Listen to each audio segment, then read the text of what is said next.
একেবারে ঘাড়ের ওপর নিঃশ্বাস ফেলছে শাসক দল তৃণমূল কংগ্রেসের ওপরে বিজেপি। উত্তরবঙ্গ এই 2026-এর নির্বাচনে উত্তরবঙ্গ একটা বড় ভূমিকা পালন করতে চলেছে। বাংলায় কি তাহলে শিল্পের প্রয়োজন নেই? বাংলার যুবকরা কোথায় যাবে?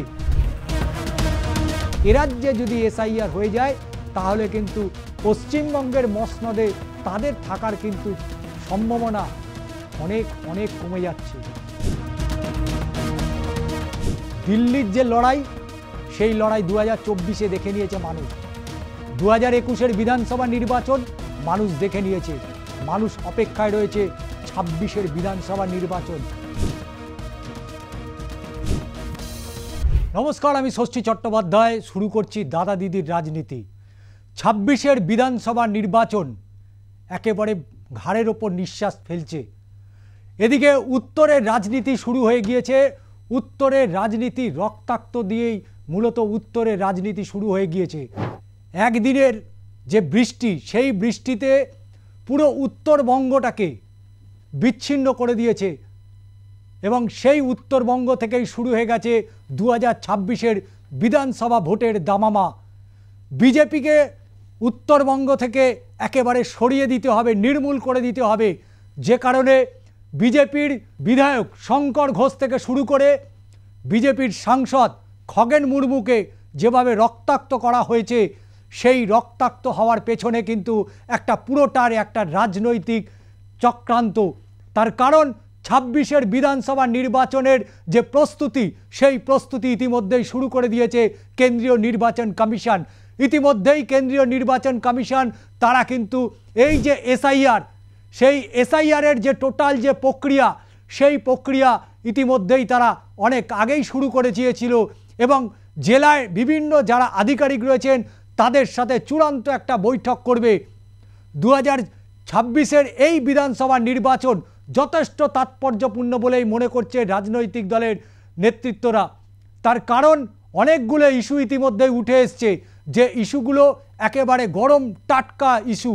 একদিকে 26,000 চাকরি বাতিল, তারপরে প্রাথমিকের 32,000-এর চাকরি বাতিল, শিক্ষাক্ষেত্রে একটা বড় সড়ো দুর্নীতি। শুধু তাই নয়, আরও যে বিষয়গুলো উঠে এসছে, শহর কলকাতা থেকে উত্তরবঙ্গ পর্যন্ত একটার পর একটা মানুষের মৃত্যু, জলবন্দী মানুষ। ফলে রাজনীতির আঙিনায় এই বিষয়গুলো কিন্তু অত্যন্ত গুরুত্বপূর্ণ ভূমিকা নিতে চলেছে। তবে 2024-এর যে লোকসভা নির্বাচন হয়ে গেল, সেই লোকসভা নির্বাচনে শাসক দল তৃণমূল কংগ্রেস এবং রাজ্যের বিরোধী দল বিজেপি তাদের ভোট পার্সেন্টেজ যদি দেখা যায়, তাহলে কিন্তু একেবারে ঘাড়ের ওপর নিঃশ্বাস ফেলছে শাসক দল তৃণমূল কংগ্রেসের ওপরে বিজেপি।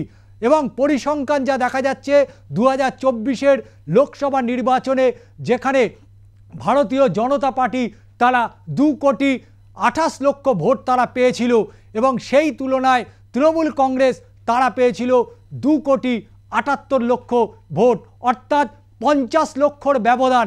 এবং এই 50 লক্ষর ব্যবধানে দেখা গিয়েছে বহু জায়গায় সামান্য মার্জিনে তৃণমূল কংগ্রেস জিতে গেলেও 2026-এর নির্বাচনে রাজ্যের বিরোধী দল হিসাবে এখনও পর্যন্ত যারা রয়েছেন, সেই ভারতীয় জনতা পার্টি অর্থাৎ বিজেপি, তারা কিন্তু যে কোনো সময় পুরো পাশাই পাল্টে দিতে পারে। এবং এই পাশা পাল্টানোর মূল যে কারিগর তৈরি হচ্ছে, সেটা হচ্ছে এসআইআর। এবং এই এসআইআরকে সূত্র ধরেই আপনারা দেখেছেন বিহারে প্রায় 65 লক্ষ ভোটারের নাম বাদ চলে গিয়েছে, জানিয়ে সুপ্রিম কোর্টে ইতিমধ্যেই সেই মামলা এবং সেই মামলাতে একাধিক পর্যবেক্ষণ দিল এবং কেন্দ্রীয় নির্বাচন কমিশন ইতিমধ্যে বিহার ভোটের দিন ঘোষণা করে দিয়েছে। বিহার ভোট 2 দফায় হবে এবং এই যে এসআইআরে যে ভোট বাতিল হয়েছে, যে ভোটারের নাম বাতিল হয়েছে, সেখানে কারা বেশি মার্জিনে জিততে পারে তার একটা ইতিমধ্যে লক্ষ্যমাত্রা বেরিয়ে আসছে। কিন্তু পশ্চিমবঙ্গ, সারা ভারতবর্ষ কিন্তু তাকিয়ে থাকে পশ্চিমবঙ্গের দিকে।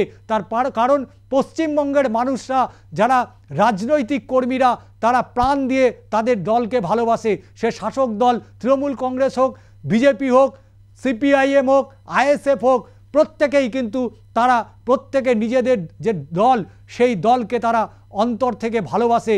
এবং যেভাবে বিভিন্ন ভোটগুলোতে দেখেছি বারবার রক্তক্ষয়ী হয়েছে এ রাজ্যের বিভিন্ন নির্বাচন, পঞ্চায়েত হোক বা লোকসভা বা বিধানসভা বা পুরসভা নির্বাচন, এমন একটা কোনো নির্বাচন দেখা যায়নি যেখানে রক্তক্ষরণ হয়নি।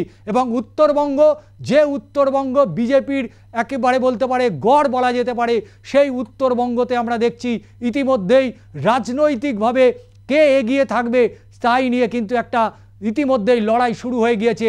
একদিকে রাজ্যের বিরোধী দলনেতা শুভেন্দু অধিকারী, তিনি উত্তরবঙ্গ নিয়ে পড়ে রয়েছেন। এ রাজ্যের মুখ্যমন্ত্রী তথা তৃণমূল সুপ্রিমো মমতা বন্দ্যোপাধ্যায়, তিনিও উত্তরবঙ্গে পড়ে রয়েছেন। ফলে উত্তরবঙ্গ এই 2026-এর নির্বাচনে উত্তরবঙ্গ একটা বড় ভূমিকা পালন করতে চলেছে। যে এই বাংলার মসনদে কে বসতে পারে, তৃণমূল কংগ্রেস, বিজেপি, এই দুটি রাজনৈতিক দল, তারা কি একে অপরকে ছাপিয়ে যেতে পারবে, এই প্রশ্ন কিন্তু এখন এই মুহূর্তে উঠে এসছে। তবে বাংলার রাজনীতিতে যে মুখগুলো মূলত প্রাধান্য পেয়ে থাকে, রাজ্যের শাসক দল তৃণমূল কংগ্রেসের সুপ্রিমো মমতা বন্দ্যোপাধ্যায় থেকে শুরু করে, রাজ্যের বিরোধী দলনেতা শুভেন্দু অধিকারী থেকে শুরু করে, সুকান্ত মজুমদার থেকে শুরু করে, একদিকে আইএসএফ নওশাদ সিদ্দিকী, আব্বাস সিদ্দিকী, যারা আইএসএফ 2021-এর বিধানসভা নির্বাচনে আমরা দেখেছি যে বামেদের সাথে জোট করেছিল আইএসএফ, কিন্তু বামেদের সাথে জোট করে আইএসএফ মাত্র একটা সিট পেলেও বিধানসভায়, রাজ্য বিধানসভার ইতিহাসে একেবারে নজিরবিহীন ঘটনা, যেখানে বাম এবং কংগ্রেসের কোনো প্রতিনিধি নেই। কিন্তু 2026-এ বাম কি এই যে তাদের এই খরা কাটিয়ে আসতে পারবে বিধানসভায়, তাদের এই দীর্ঘদিনের তাদের যে বিধানসভার যে প্রতিনিধিত্ব করা, সেই প্রতিনিধিত্ব জায়গা থেকে তারা কি ফিরে আসতে পারবেন, এই প্রশ্নগুলো উঠে আসছে। কিন্তু বামেরা রয়ে গেছে তারা খবরের কাগজে, বামেরা রয়ে গেছে টিভির পর্দায়, রাস্তাঘাটে আন্দোলনে বামেদের দেখতে পাওয়া যায় না। কেন বামেরা এত পিছিয়ে পড়লো? যারা 34 বছর রাজ্যটাকে শাসন করলো, সেই বামেরা এখন অন্তরালে রয়ে গেল।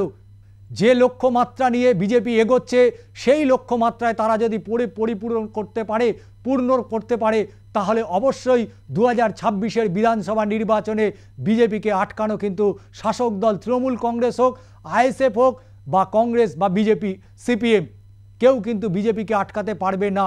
তার কারণ 2021-এর বিধানসভা নির্বাচনের ফলাফল যদি আমরা এক নজরে দেখি, সেখানে দেখতে পাবো যে পুরো 294টি আসনের মধ্যে দেখা গিয়েছে 215টি আসন তৃণমূল কংগ্রেস পেয়েছিল।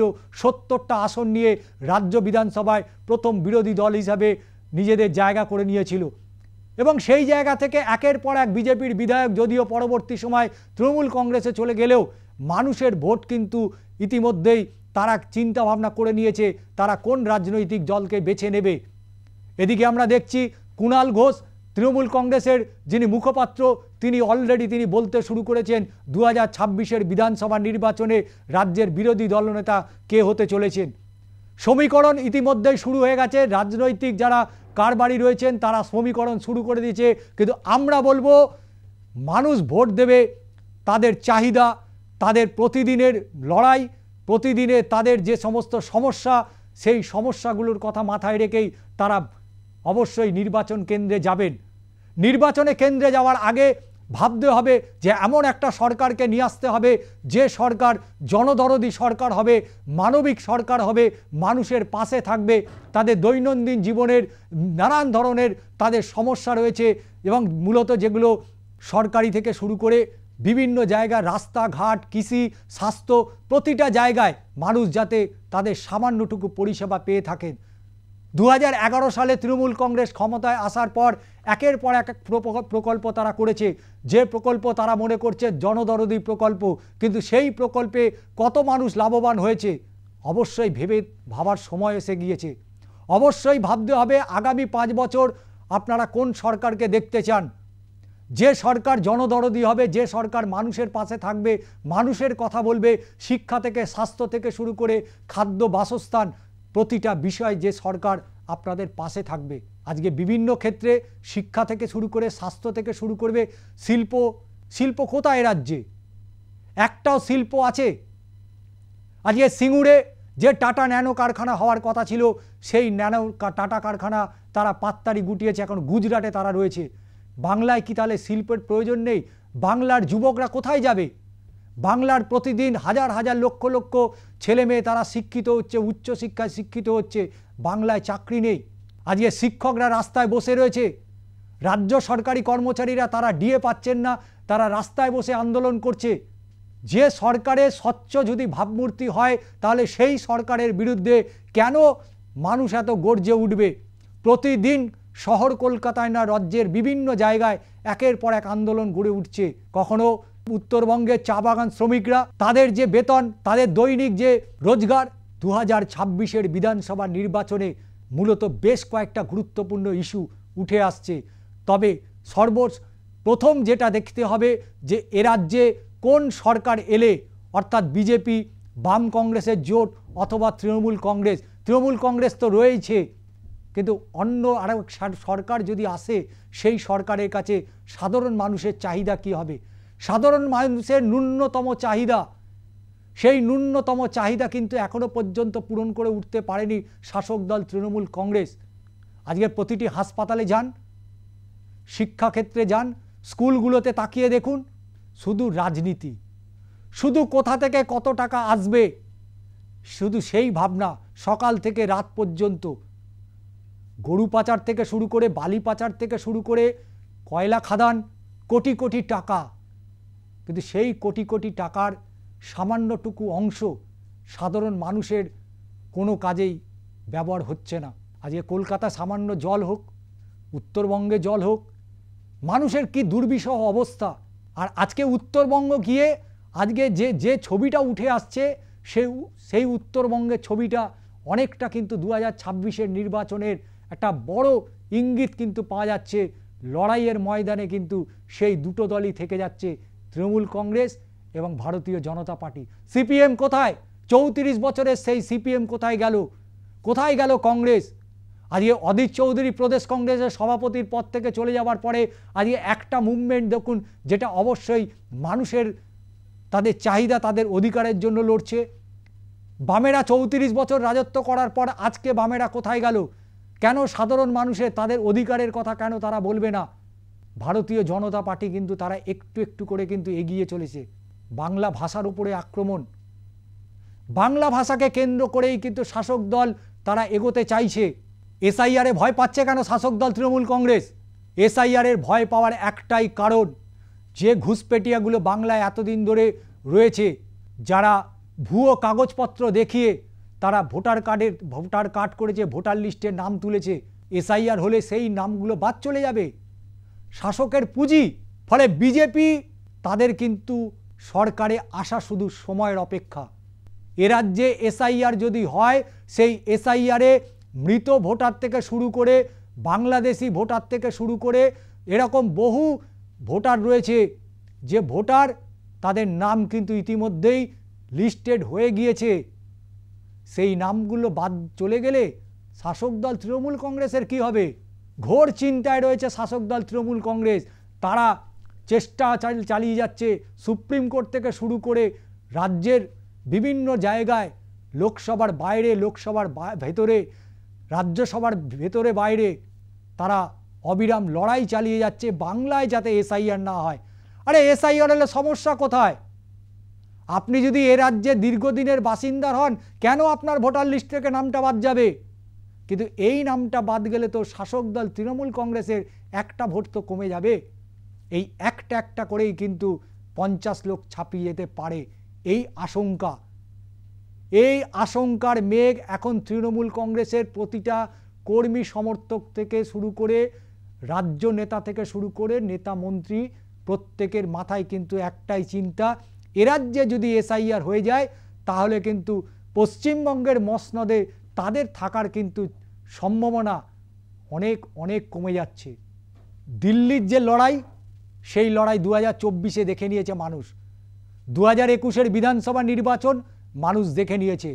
মানুষ অপেক্ষায় রয়েছে 26-এর বিধানসভা নির্বাচন। মানুষ বুঝিয়ে দেবে তাদের অধিকার, তাদের বঞ্চনা, তাদের প্রতিদিনের, তাদের পরিবার থেকে একটার পর একটা ছেলে মেয়ে তারা বাইরের রাজ্যে চলে যাচ্ছে। চাকরি নেই, বাকরি নেই, কিচ্ছু নেই, শিল্প নেই। শিল্প হচ্ছে উৎসব, শিল্প হচ্ছে চপ শিল্প। ফলে 26-এর বিধানসভা নির্বাচন অবশ্যই প্রতিটা মানুষের কাছে একটা চ্যালেঞ্জের ভোট। এবং শুধু তাই নয়, এখানে যে রাজনীতির আঙিনায় যে ধর্মীয় মেরুকরণের একটা প্রক্রিয়া চলছে, সেটা কিন্তু স্পষ্ট বিভিন্ন জায়গায় উঠে আসছে। ওয়াকফ সম্পত্তির আন্দোলনকে শুরু করে মুর্শিদাবাদ যেভাবে অগ্নিগর্ভ হয়ে উঠল, আইএসএফ তারাও কিন্তু লক্ষ্যমাত্রা নিয়ে এগিয়ে চলেছে। তারা বামেদের সাথে জোট করবে। ইতিমধ্যেই তারা চিঠি চাপাটি আদান প্রদান শুরু করে দিয়েছে। 26-এর ভোটে আবারও কি আইএসএফ সিপিআইএম অর্থাৎ বামেদের সাথে জোট করবে? যদি বামেদের সাথে জোট করে তাহলে বামেদের কি হবে? আসলে একা লড়াইয়ের সেই ক্ষমতা বাম বা সিপিএমের চলেই গেছে।